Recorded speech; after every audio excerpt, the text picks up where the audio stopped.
Hello everybody, welcome to another episode. I'm smiling because every time I try to do a new episode, my camera has half of the battery because I always forget that I shot pictures yesterday.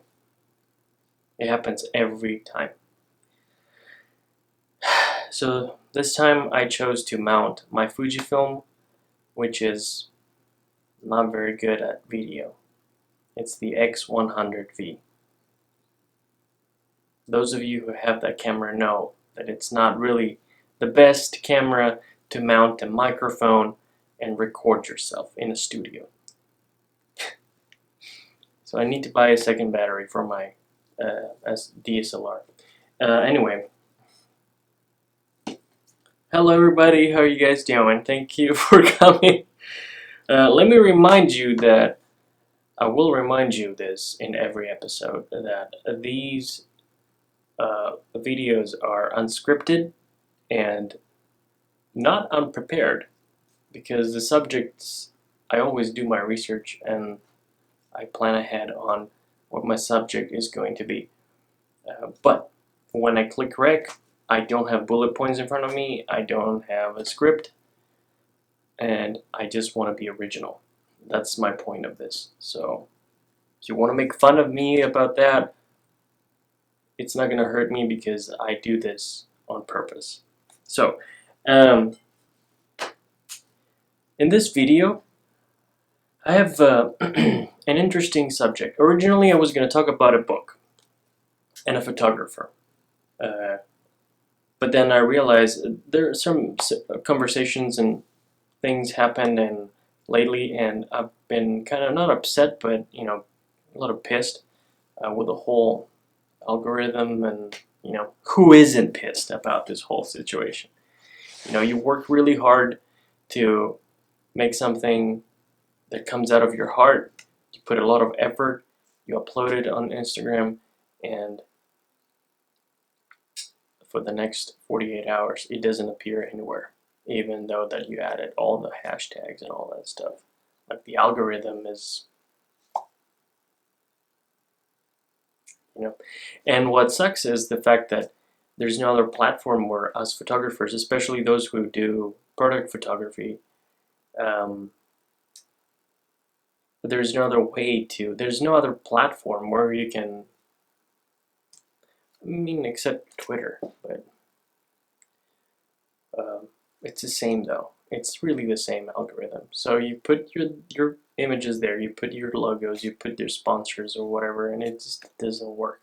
Anyway, so this was the main reason why I wanted to combine this subject to this book, because I thought that it matched. So my subject is can photography ever evolve in a massive level? Like the next level of photography, the new photography. Is there ever going to be a point in time where something massive is going to happen within art or technology that will push the limits to photographers and create something vast?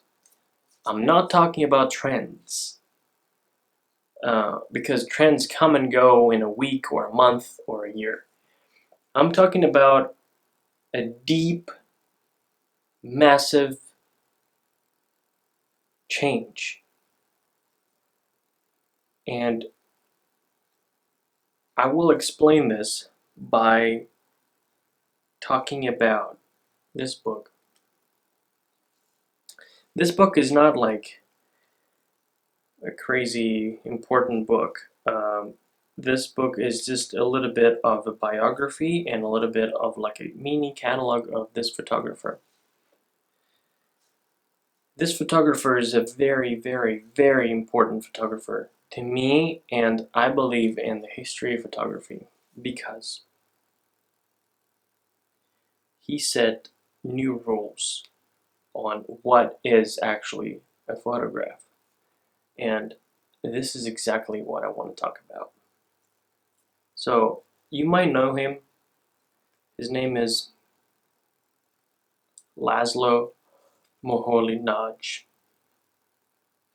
He was the main professor of photography in the Bauhaus School in the 1920s. Now, I am not going to cover the historical events and his curriculum and all that because it's endless. This man is a true fascinating artist that whatever he stepped on, it turned into gold because he was really he was really creative and he really wanted to evolve photography to the next level. So he completely took photography and reverse engineered it. He went straight to from the eyes to the print. He completely skipped, well, in many parts of his work, he skipped completely the camera element. So I will briefly explain some things because again I don't want to go deep into his technique because this is not my subject. I want to go deep into how this part of this book made me think about the subject, which is what are we doing as photographers? Where is this going? So, one of his very important parts of his work was the photograms. So, for example, he would place objects on the photosensitive paper and he will project light on those objects on top of that photosensitive paper, and he will create translucent images. The light will go through the objects, will create a silhouette around it, and it will create an image without using the camera.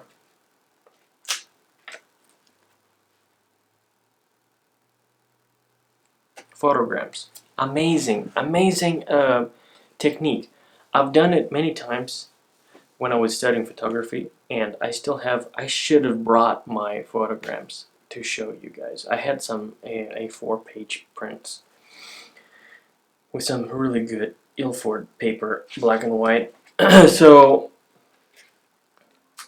his concept was to skip the middleman, skip the camera, and go straight to creation. Later on, he started working with plastics and he created structures and he created like three-dimensional objects.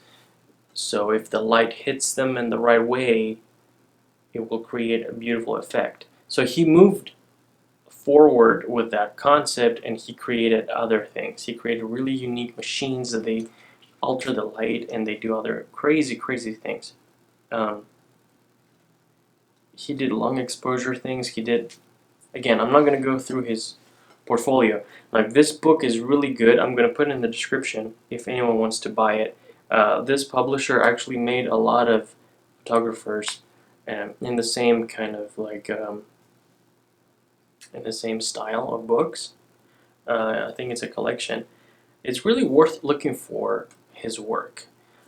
So this triggered my subject. Hold on, let me check the camera because I'm not sure if it's recording. Let me quickly see. Okay, just making sure because I don't have a monitor and I can't tell if the camera's. I know I'm professional. Blah blah blah.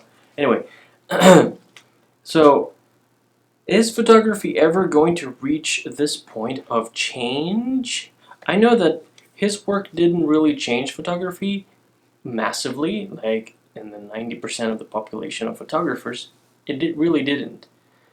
But because the Bauhaus School was like more like an experimenting, like they want to, it was like the home of creation, and then it will bring inspiration to artists and create movements. He was part of the constructivism movement, which is, whoa.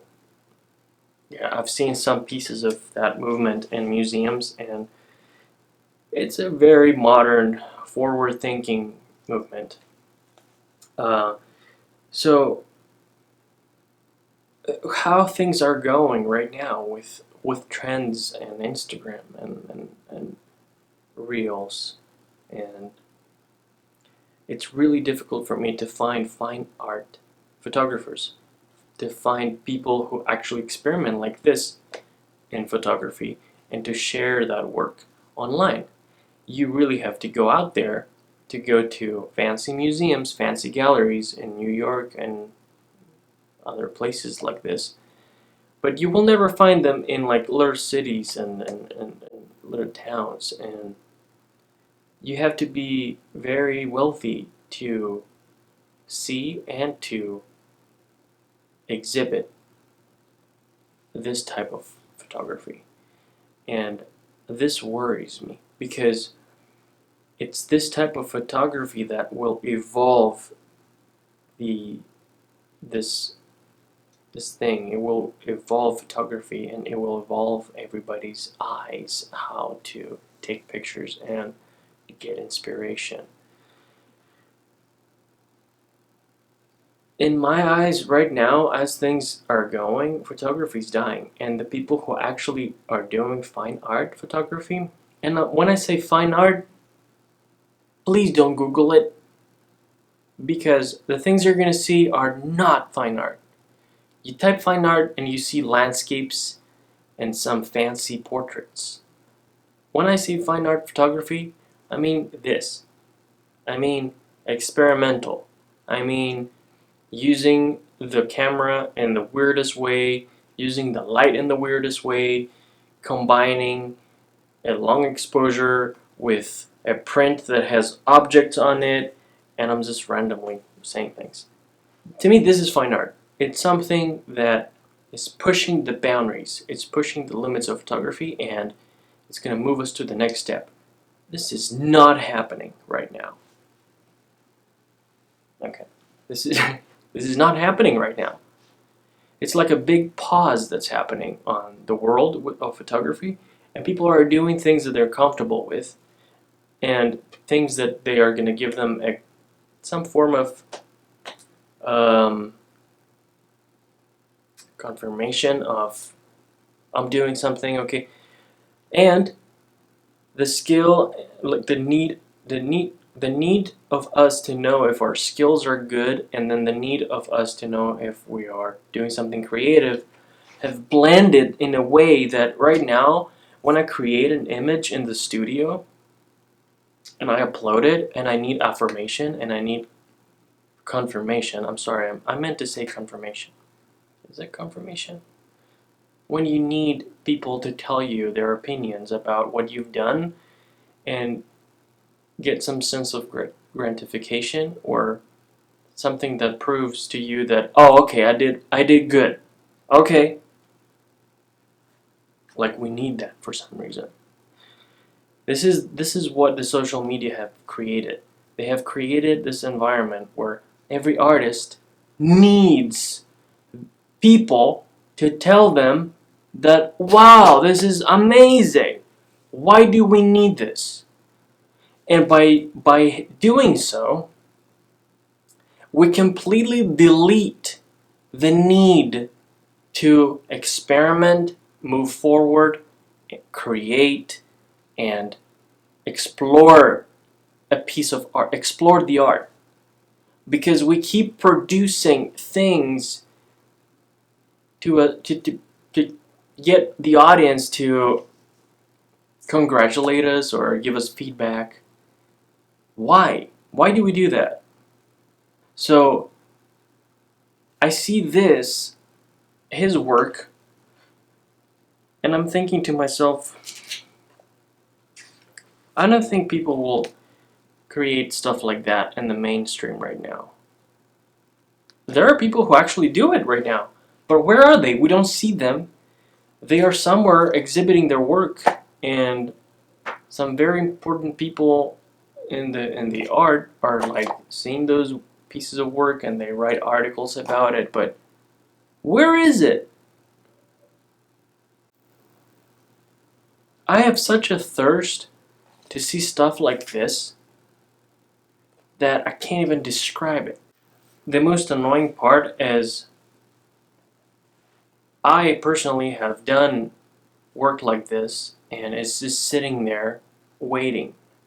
I've I'm almost done with my book that I'm ready to publish, and it's been sitting there for a couple of years because I'm scared that people are not going to care about it, people are not going to see it, people are not going to buy it, and that's the problem. Like, why do I care about this when this guy, for example, he created the most bizarre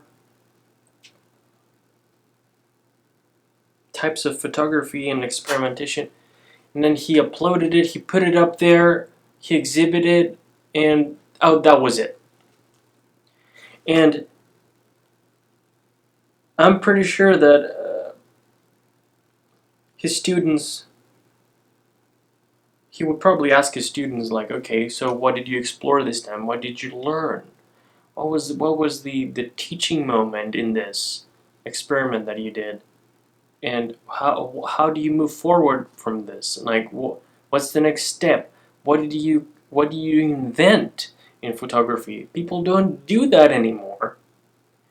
And I'm mad with myself because I find myself um, degrading my thirst, degrading my need to move forward and think out of the box and create something new, because I think that, oh, that's not gonna sell.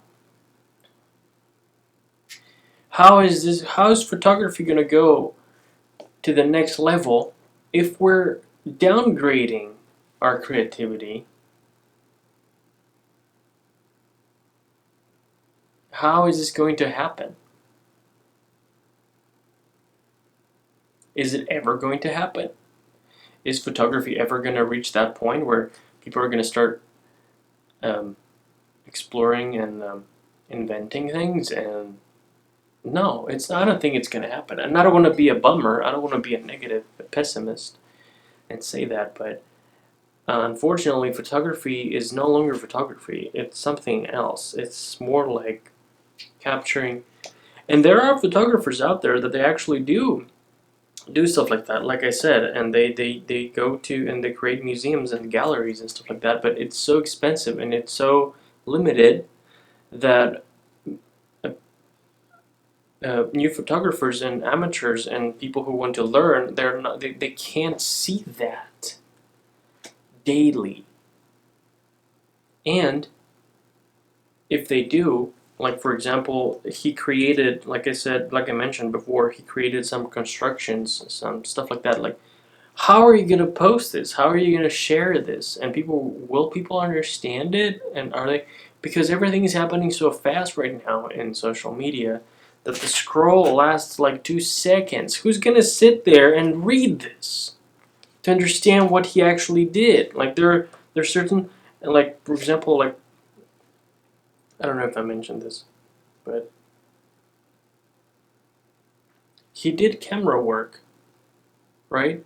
But he always thought about his camera work as, yeah, okay, this is basic, you know. And he did create some really new things. Like, he created the whole dynamic, like the angle, and he created some really powerful images. Where he was one of the first that he actually set the camera in an angle, and he really played with high contrast dynamic lines.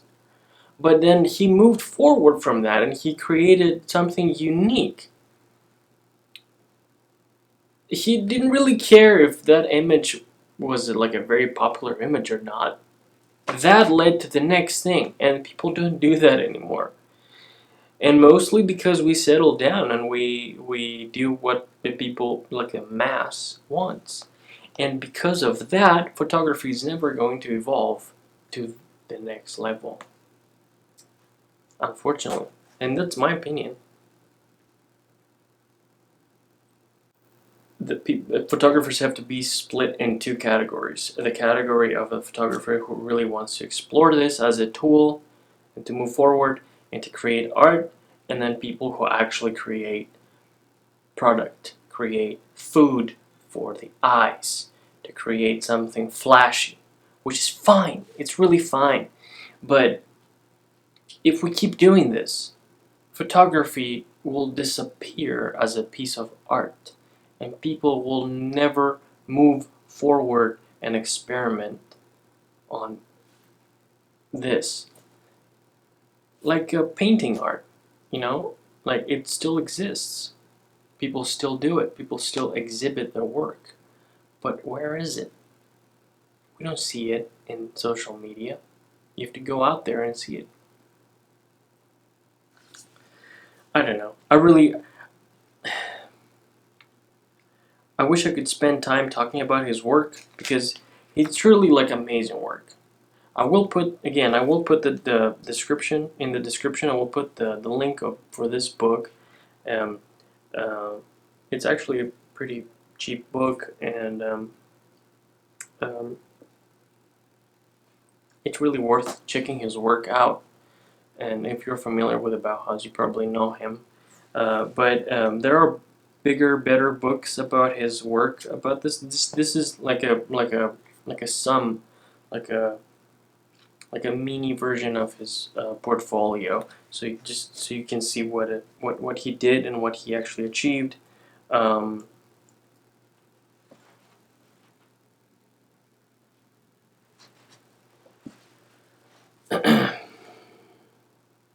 I'm sorry if I came up a little, feisty, but it's something that really bothers me, and I hate myself for um, trying to adapt in what's happening right now.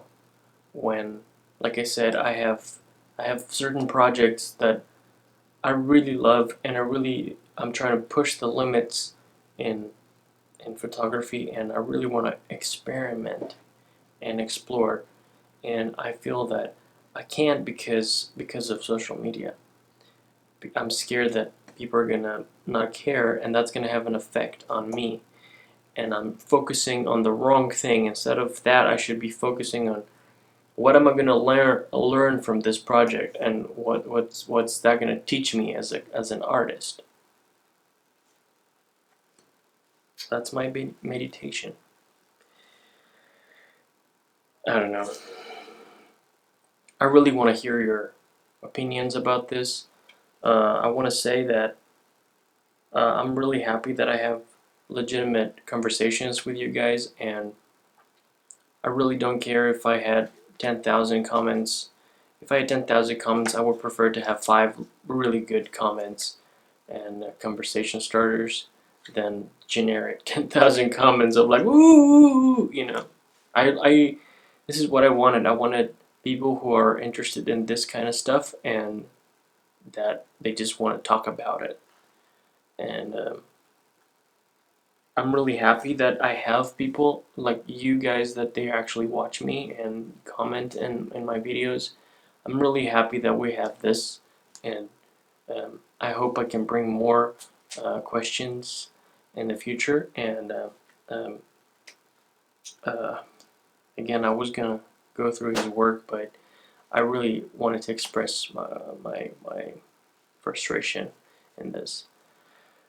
I have more books coming, and in the future, and we're going to talk about more artists in the future. So stay tuned, subscribe because this will mean to me that you guys like what you're looking at and what you're listening to, and share, like, do whatever you guys want. I can't force you.